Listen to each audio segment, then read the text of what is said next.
So, ngayon ko lang hori mapapakita sa inyo mga kamangyan. Alam nyo gaho na nagkaroon ako ng gayan dahil lang magaluto ako ng tinola. Huy! Kasalanan ko rin naman ho kung ba't ako nagkagayon. Kaso nga mas kasalanan ni tatay. Huy, nantisi. Paano nga sabi niya, ay patay na daw yung manok. So, ilagay na daw doon sa nakulong tubig. Tapos paglagay ko doon, yun, naggayong-gayon na, nagwala. Sabihin siguro naman ako, talaga akatayin niyo ako. Sige, gumaganti muna ako bago ako mamatay. Huy! Kala ko talaga nung kasi may parang nakalagay na ako dito. Tapos nagkaroon pa ako nung gayong-gayon na pasok pa ako. Tapos sa mukha din. Pero syempre, buti na lang.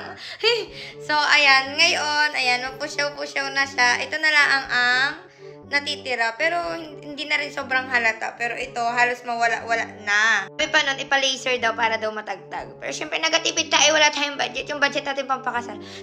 So, ang ginamit ko lang din mga kamangyan ito, yung sabon ni Ma'am Honey, yung Natural Flawless Skin. Yan din naman talaga yung inagamit ko yan. So, yan. Bumili kayo. Pero hindi ko alam kung may stock pa sila. Pero kung meron, bilhin nyo na kasi sobrang galing. Tapos sa gabi, nalagyan ko din itong serum nila. Dalawa to Asan yung isa? Ayan, dalawa to. Ayan, ito. Ito yung may paubos na din. Tapos ito yung bago-bago pa. So, yun lang. Pwede din to ilagay sa mga siko, sa tuhod, ganyan-ganyan. So, yun lang. Bye, guys.